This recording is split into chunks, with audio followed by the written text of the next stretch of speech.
Hello engineers, स्वागत है आपका civil Guruji the civil training institute में। मैं हूं कॉर्पोरेट इंजीनियर राजू कुमार और आप देख रहे हैं सिविल गुरुजी।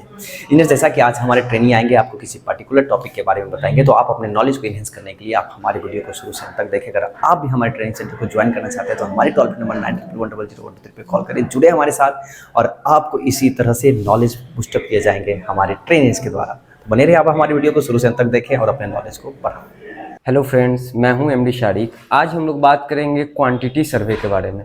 क्वांटिटी सर्वे एक्चुअली हम लोग निकालते हैं किसी भी वर्क को जब हम लोग करते हैं तो उसमें कितना पार्ट ऑफ सीमेंट लगेगा, कितना पार्ट ऑफ एग्रीगेट लगेगा, कितना पार्ट सैंड लगेगा। तो उस क्वांटिटी को निकालने के लिए एग्जैक्ट हम लोग क्वांटिटी सर्वे का इस्तेमाल करते हैं। उसको पढ़ने के लिए हम लोग पहले इसका कुछ बेसिक पॉइंट जान लेंगे। क्वांटिटी सर्वे जैसे कि इसमें ग्रेड यूज होता है M5, M7.5, M10, M15, M20, M25। जैसा कि आप दिए होंगे, जैसे अगर किसी में कोई बोल देगा कि M10 का ग्रेड यूज करना है किसी चीज़ को करने के लिए, तो इसमें हमको 1 पार्ट ऑफ सीमेंट रखेंगे, 3 पार्ट ऑफ सैंड रखेंगे और 6 पार्ट ऑफ एग्रीगेट रखेंगे। इसी तरह जितना भी ग्रेड है आपको दिख रहा होगा यहाँ, इसको मैंने नोट डाउन कर दिया है कि जी हो, आप ये लिख लीजिए, ये आपको बहुत काम देने वाला है। तो इसको इसी तरह इस्तेमाल करते हैं। और जैसे कि अब जैसे 1 kg एक समझने के लिए आप कहिए, जैसे कि अगर 1 kg हम लोग सीमेंट यूज कर रहे हैं M10 ग्रेड में, तो 3 kg हम लोग सैंड यूज करेंगे और 6 kg एग्रीगेट यूज करेंगे। चलिए, आज आप लोग को एकदम कॉन्सेप्चुअल क्रिस्टल क्लियर करने के लिए एक हम लोग बनाएंगे एक हम लोग यहाँ स्लैब लिए हैं। स्लैब का हम लोग पूरा क्वांटिटी सर्वे निकालेंगे, सीमेंट, सैंड और एग्रीगेट का। तो इससे हम लोग का क्रिस्टल क्लियर हो जाएगा कि किस तरीके से कितना अमाउंट आएगा। तो हम लोग जैसा कि देख पा रहे, एक स्लैब है, इसका ये विड्थ है 4 मीटर, लेंथ है 5 मीटर और थिकनेस है 0.1 मीटर। ग्रेड इसमें हम लोग यूज करेंगे M20 का। तो आप लोग को जैसे कि पता है, वॉल्यूम निकालने के लिए हम लोग करते हैं length into width into height, length into width into height. Volume हम लोग निकाल लेंगे। हम लोग को पता था लेंथ है 5 मीटर, विड्थ है 4 मीटर, यहाँ भी देख सकते हैं, और हाइट है 0.1, 2 मीटर क्यूब हम लोग का वॉल्यूम आ गया। कोएफिशिएंट फॉर्मूला इसका होता है volume into dry coefficient part of concrete. अगर सीमेंट का निकालेंगे तो कितना पार्ट सीमेंट यूज कर रहे हैं, अगर सैंड का तो कितना पार्ट सैंड यूज कर रहे हैं, और एग्रीगेट का निकालेंगे तो कितना पार्ट एग्रीगेट यूज कर रहे हैं। और लास्ट में सम ऑफ कंक्रीट रेशियो। अगर अभी M20 का जैसे ही हो रहा है, तो M20 का हम लोग देख रहे हैं 1, 1.5 और 3, सब इस दोनों का सम, तीनों का सम कर देंगे, 3, 4, 5, 5.5 ले लेंगे।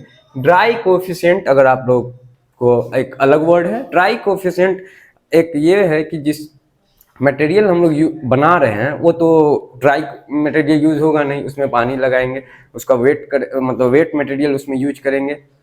तो उस कंक्रीट को, जैसे कि एक आटा है, ड्राई है, उसको अगर हम लोग गूंदेंगे तो उसका वेट थोड़ा कम होगा। तो ये निकाला गया है कि 1.54 ड्राई अगर यूज करेंगे, अगर उसमें पानी वगैरह 1.54 मटेरियल यूज करेंगे, तब जाके वो 1 क्यूबिक मीटर बनेगा। ये ड्राई कोएफिशिएंट इसलिए निकाला गया है।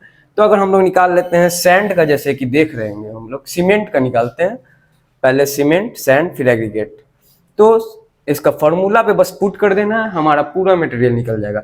वॉल्यूम कितना पूरा है, length into breadth into height, 2 metre cube, 2 into dry coefficient 1.54। Concrete का जैसा कि हम लोग को पता है, कंक्रीट में ये होता है, और मोटार में 1.34 लेते हैं शायद। अभी हम लोग कंक्रीट निकाल रहे हैं, कंक्रीट के लिए यहाँ 1.54 और नीचे इसका M20 का सम 5.5 इंटू 0.56 मीटर क्यूब निकल गया। अब आते हैं सैंड पे। सैंड का हम लोग निकालते हैं 2 इंटू 1.54 पता है, डिवाइडेड 5.5 इंटू 1.5। हम लोग को पता है इसमें M20 में देखिए 1.5 यूज हुआ है, 1.5 पार्ट ऑफ निकाल लीजिए। एग्रीगेट के लिए 2 इंटू 1.54 डिवाइडेड बाई 5.5 इंटू 3। देखिए पार्ट ऑफ सैंड, वो M20 का पार्ट ऑफ एग्रीगेट 3 यूज हुआ, तो पार्ट ऑफ 3 यूज कर लेंगे, हम लोग निकल जाएगा 1.68 मीटर क्यूब। अब इसमें तो चलिए कि आप लोग को पता है कि हम लोग ये निकालने के लिए, सीमेंट तो मीटर क्यूब में मिलेगा नहीं, बैग में मिलता है, तो इसके लिए करेंगे क्या। तो हम लोग, ये बेसिक है, सब लोग जानते हैं कि मीटर क्यूब को अगर केजी में बदलना है तो उसको उसके डेंसिटी से मल्टीप्लाई करते हैं। तो जैसा कि हम लोग को पता है कि आप लोग का सीमेंट है का डेंसिटी होता है 1440। तो इसको आप मल्टीप्लाई कीजिए, सीधा सिंपल सा है कि 0.56, इसको हम सीधा डेंसिटी में करने के लिए यहीं पे मल्टीप्लाई कर देते हैं इंटू 14, आपका आ रहा है 806। आप भी चेक कर लीजिएगा, आएगा 806.4। और इस तो 50 केजी के बैग में रहता है, सीधा सिंपल सा इसको 50 केजी कर दीजिएगा, आपका आंसर आ जाएगा 16.12 बैग। इसको अप्रोक्स में आप 16 बैग लिख सकते हैं। और ये है मीटर क्यूब में। सैंड और एग्रीगेट तो आप केजी में नहीं, वो सीएफटी में, ज्यादातर टेलर से सीएफटी में ही मिलता है। तो सीएफटी में चेंज करने के लिए इसका फॉर्मूला होता है, इसको आप 35 पॉइंट, तो हमारा आंसर आता है, चेक कर लेते हैं कैलकुलेटर से, आप लोग भी चेक कर लीजिएगा। ये हमारा आ रहा है 806.4, ये आता है 50 केजी के बैग में। जैसे कि हम लोग ने देखा कि सारा हम लोग मीटर क्यूब में निकाल लिया है, कितना पार्ट यूज होगा। हम लोग को पता है सीमेंट तो मिलता नहीं है मीटर क्यूब में, वो तो 50 केजी के बैग में मिलता है। तो ये तो नॉर्मल है, सभी लोग जानते होंगे कि मीटर क्यूब को अगर केजी में बदलना है तो उसको उसके डेंसिटी से मल्टीप्लाई कर देंगे। तो जैसे कि सीमेंट का डेंसिटी हम लोग को पता है 1440 होता है, तो इसको मल्टीप्लाई कर दीजिए सिंपल सा 1440 से। 1440 से मल्टीप्लाई करने के बाद हम लोग देख लेंगे कैलकुलेटर पे आंसर कितना आ रहा है, 806.4। 806.4 ये हमारा केजी आ गया। और ये 50 केजी का अगर बैग रहता है मार्केट में, सबको अवेलेबल पता है कि 50 केजी का सीमेंट का बैग मिलता है, तो इसको डिवाइडेड कर देंगे 50 केजी से, तो हमारा आंसर आ जाएगा 16.12 बैग आ रहा है। इसको हम लोग अप्रोक्स में 17 बैग ले सकते हैं। अब आते हैं, बात करते हैं सैंड का मीटर क्यूब है। तो सैंड का हम लोग को पता है मिलता है हम लोग को सीएफटी में, जो भी लोग खरीदते हैं टेलर वगैरह से जो मिलता है वो सीएफटी में मिलता है। तो आपको पता है मीटर क्यूब से सीएफटी में बदलने के लिए सिंपली मल्टीप्लाई कर देते हैं, इसका फॉर्मूला आता है 35.31। चलिए देखते हैं कितना आंसर आ रहा है, 0.84 इंटू 30.31, ये हमारा आ गया 29.66 CFT। सिंपली एग्रीगेट भी हम लोग का CFT में मिलता है, सभी लोग को पता है। तो इसको भी हम लोग मल्टीप्लाई कर देंगे 35.31। इसका आंसर देख लेते हैं कितना आता है, 1, ये हमारा आ गया 59.32 CFT। ये देखिए हम लोग इजीली ट्रिक से हम लोग ने सभी देख लिए, निकाल लिए पार्ट ऑफ सीमेंट, सैंड और एग्रीगेट कितना यूज होगा। इससे हम लोग को प्रॉपर पता चल जाएगा, इससे हम लोग ज़्यादा नहीं मंगाने का जरूरत पड़ेगा। क्वांटिटी सर्वे अगर निकाल ले रहे हैं तो ना वेस्टेज भी हम लोग का बचेगा।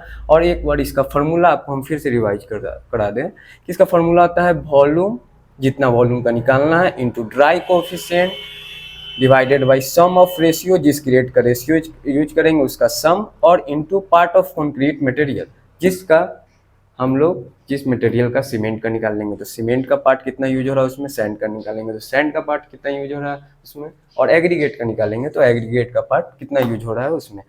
चलिए थैंक यू, होप करते हैं कि आपको वीडियो पसंद आया होगा। वीडियो अगर पसंद आया होगा तो आप लाइक करें और चैनल को सब्सक्राइब करें। अगर आपको इससे किसी भी इससे रिलेटेड कोई भी अगर डाउट वगैरह है तो आप कमेंट बॉक्स में पिन कर सकते हैं। और अगर आप भी चाहते हैं कि क्वांटिटी सर्वे, या इसके सिविल में सिर्फ क्वांटिटी सर्वे तो नहीं है, बहुत सारे चीज एस्टिमेशन है, बीबीएस है, बीओक्यू है, अगर आप इसमें अच्छा चाहते हैं कि पूरा नॉलेज ले तो आप ये ट्रेनिंग ज्वाइन कर सकते हैं। और नीचे दिए गए नंबर पे आप कॉल भी कर सकते हैं, और किसी भी सजेशन के लिए आप कमेंट बॉक्स पे भी पूछ सकते हैं, आपको पूरा यहाँ से सहायता किया जाएगा। अभी लास्ट में हम वीडियो खत्म कर रहे हैं। अगर आपको वीडियो पसंद आया है तो लाइक कर सकते हैं, सब्सक्राइब कर सकते हैं।